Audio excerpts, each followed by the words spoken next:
वैसे तो हर खेल में सियासत होती है, लेकिन खेल और सियासत में एक बारीक या कहें कि बहुत बड़ा अंतर यह होता है कि सियासतदान एक दूसरे की तारीफ करते हुए हिचकिचाते हैं, जबकि खेल खिलाड़ी जो हैं वो एक दूसरे की तारीफ करने से कभी मुकरते नहीं है या कभी भी रोकते नहीं है खुद को, चाहे खिलाड़ी जिस देश का हो।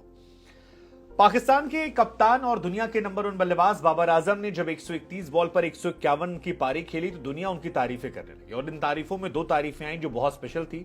एक तारीफ आई रविचंद्रन अश्विन की तरफ से, जिन्होंने नेपाल को मैच की शुरुआत में कहा था जब 20 ओवर हुए थे कि आपने कमाल की शुरुआत की है, यह मैच आपका हो सकता है अगर आप बाबर आजम पर काबू कर लेते हैं। और अश्विन की कही बात बिल्कुल सटीक निकली, बाबर नहीं नेपाल रोक पाया और नेपाल ये मैच हार गया। ठीक है, नेपाल का अपना एक्सपीरियंस था, लेकिन बाबर की तारीफ फिर अश्विन ने कर दी।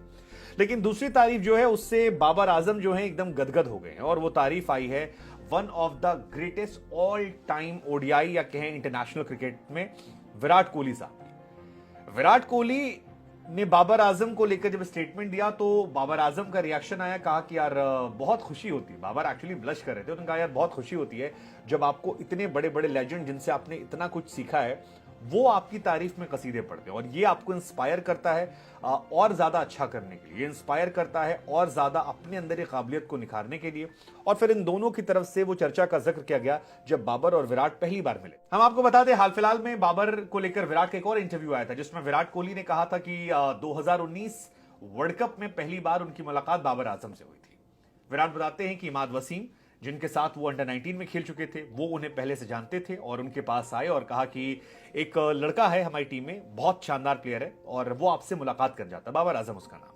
विराट कहते हैं कि मैं उनको जानता था लेकिन मैं मिला नहीं था, और उसके बाद हमारी मुलाकात होती है। उस मुलाकात में जो रिस्पेक्ट, जो लव, जो अफेक्शन उनकी तरफ से दिखाया गया वो कमाल का था। और अब इतने सालों बाद जब वही रिस्पेक्ट, वही लव, वही अफेक्शन मैं दोबारा देखता हूं तो मुझे लगता है यार इस लड़के में वो काबिलियत है कि ये इसको बहुत आगे ले जाएगी। और लेजेंड्स जो होते हैं वो ऐसे ही बनते हैं जब आप डाउन टू अर्थ, हम्बल होते हैं, क्योंकि आपको पता होता है कि आपका कैरेक्टर नहीं बदला है और ये बातें आगे ले जाती हैं। इधर विराट कोहली को लेकर जब ये रिएक्शंस आए तो बाबर आजम भी गदगद हो गए, कहा कि यार इससे बड़ी बात क्या हो सकती कि जिनको आपने देखा, सीखा, समझा, जाना, जब वो आपको बताते हैं। बाबर आजम ने बताया कि 2019 वर्ल्ड कप में जब विराट कोहली अपने पीक पर थे, हालांकि फिर बाबर ऐड करते हैं कि अभी भी वो पीक पर है, मतलब ये बहुत ही स्लाइट वो जो 1 सेकंड का था जिसको कहते हैं ना कि आपने कह दिया फिर आपने कवर किया हो। माइटी बाबर ने रियलाइज किया कि यार अब तो नंबर 1 मैं हूं।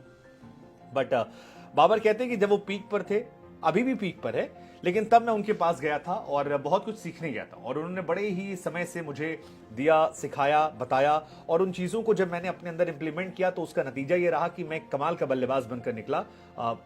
और ये बातें फिलहाल सोशल मीडिया पर वायरल हो गई कि कैसे एक म्यूचुअल रिस्पेक्ट जो है वो दोनों तरफ से, दोनों लोगों को लेकर है। फैंस कई बार आपस में लड़ मर जाते हैं, हमारा वाला तुम्हारा वाला, दोनों एक दूसरे का सम्मान करते हैं। विराट कहते हैं कि बाबर करंट सिनेरियो में सबसे अच्छे खिलाड़ी हैं। बाबर कहते हैं कि यार वो ऑल टाइम ग्रेटेस्ट हैं यार, उनसे मैंने सीखा है। And I think that's how people should talk on fact और वो रिस्पेक्ट बेस पे। हालांकि ये भी सच है कि बाबर आजम को अभी विराट कोहली बनने में काफी समय है, क्योंकि विराट अगर आज रिटायरमेंट ले लेते हैं तो दुनिया के ऑल टाइम ग्रेटेस्ट में, लेकिन अगर बाबर आज रिटायर होते हैं तो शायद वो ऑल टाइम ग्रेटेस्ट में नहीं होंगे, मतलब उनसे अच्छी परफॉर्मेंस और लोगों की होगी अभी के हिसाब से। लेकिन बाबर अगर 5 साल और खेल जाते हैं तो ऑब्वियस सी बात है कि वो विराट कोहली के समकक्ष या उनसे ज्यादा भी शायद अगर अच्छी परफॉर्मेंस रही तो निकल सकते हैं, या इर्द गिर्द या पाकिस्तान के ऑल टाइम ग्रेटेस्ट जरूर बन सकते हैं।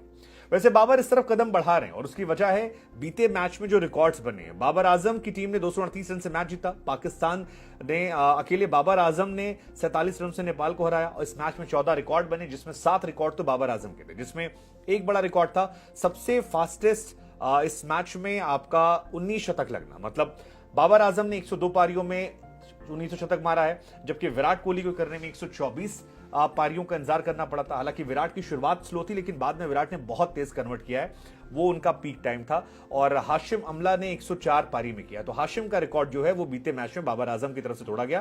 तो ये एक बड़ा रिकॉर्ड जो है ये बाबर आजम के नाम। कल अगला रिकॉर्ड जो था वो था एज ए कैप्टन सबसे बड़ा स्कोर बनाने का। अब तक एशिया कप में किसी भी कप्तान ने 150 रन नहीं बनाए थे, और बाबर आजम ने जब कल 150 रन बनाए तो एक कैप्टन के तौर पर उन्होंने इतिहास रचा। एशिया कप में खेलने वाली सभी टीमों में वो पहले कप्तान हैं जिन्होंने ऐसा कारनामा किया। हालांकि इसके पहले भी शतक लगे हैं और शतक भी उनके फेवरेट विराट कोहली ने मारा था। इससे पहले जो रिकॉर्ड था वो विराट कोहली के नाम था।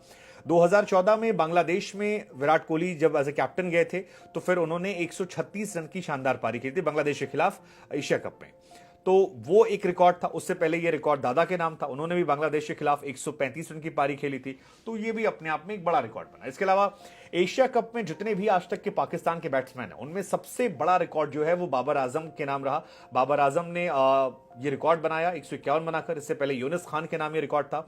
हांगकांग के खिलाफ उन्होंने 2004 में 144 रन की पारी खेली थी, उसका रिकॉर्ड जो है बाबर ने तोड़ दिया। एशिया कप में घरेलू मैदान पर सबसे बड़ा स्कोर जो है वही बाबर आजम का रहा। बाबर ने मुल्तान स्टेडियम में 151 बनाए और ये घरेलू मैदान पर सबसे बड़ा स्कोर है। बाबर ने श्रीलंका में अर्जुन राणातुंगा का रिकॉर्ड तोड़ा। 1997 में उन्होंने 131 रन बनाए थे जो उस टाइम का हाईएस्ट था, इस टाइम इनका हाईएस्ट। उसके पहले दो हाईएस्ट जो थे दोनों श्रीलंका के थे। एक सनत जयसूर्या का था 130 इंडिया के खिलाफ कोलंबो में, दूसरा भी कोलंबो में राणातुंगा साहब का था जो भी ऑल टाइम ग्रेटेस्ट में आते हैं, और अब बाबर का नेपाल के खिलाफ मुल्तान में। तो ये भी एक बड़ा रिकॉर्ड जो है ये बाबर आजम के नाम इस मैदान पर दर्ज हुआ।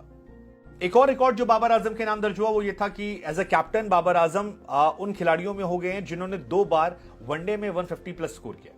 मतलब बहुत कम ऐसे प्लेयर हैं और 2 बार उनके नाम रहा है। ये रिकॉर्ड इससे पहले विराट कोहली के नाम था। 2 बार एज ए कैप्टन उन्होंने 150 प्लस वनडे में स्कोर बनाया है। सो विराट तो हर चीज में ऑल टाइम ग्रेटेस्ट में, बाबर आजम के नाम ये रिकॉर्ड हो चुका है। और उसके अलावा 2 और खिलाड़ी जिन्होंने ऐसा स्कोर काम किया है। एक है एंड्रू स्टॉस, वो भी वन ऑफ द ग्रेटेस्ट में आते हैं, इंग्लैंड के आते थे, शानदार प्लेयर थे। और दूसरा एरॉन फिंच जिन्होंने हाल फिलहाल में संन्यास लिया है, तो वो भी उनके नाम एक था। इसके अलावा पाकिस्तान की तरफ से सबसे ज्यादा बार 150 प्लस बनाने के रिकॉर्ड में बाबर आजम का नाम जो है सेकंड नंबर पर आ गया। उनके आगे आते हैं फकर जमान जिन्होंने 3 बार ये रिकॉर्ड किया है। हालांकि फकर जमान थोड़े से मेरा मानना है कि अनलकी थे जब क्विंटन डिकॉक ने उन्हें आउट किया था, जब ऐसे दिखा के ऐसे मार दिया था, उसको लेकर काफी चर्चा होती है। मुझे लग रहा था उस मैच में 200 डिजर्व करते थे, लेकिन क्विंटन डिकॉक ने बड़ी होशियारी से उसको लेकर भी अलग चर्चा हो जाए क्रिकेटिंग स्पिरिट को लेकर, लेकिन ठीक है। बाबर आजम ने 2 बार किया है और 1 बार इमाम जो है उन्होंने किया। तो ये तमाम रिकॉर्ड बाबर के नाम रहे हैं और इस वजह से म्यूचुअल रिस्पेक्ट है। हमारा सवाल फिर आपसे कि ये जो म्यूचुअल रिस्पेक्ट है इसकी क्या वजह आपको लगती है? क्योंकि आप देखते होंगे, आप रिजवान हो, बाबर हो, रोहित हो, विराट हो, अश्विन हो, इनके बीच में वो इंटेंसिटी नहीं जो आज से 10 साल पहले खिलाड़ियों में हुआ करती थी जब एक दूसरे घूरते थे। अब काफी ज्यादा मेल मिलाप है, क्या बदल गया?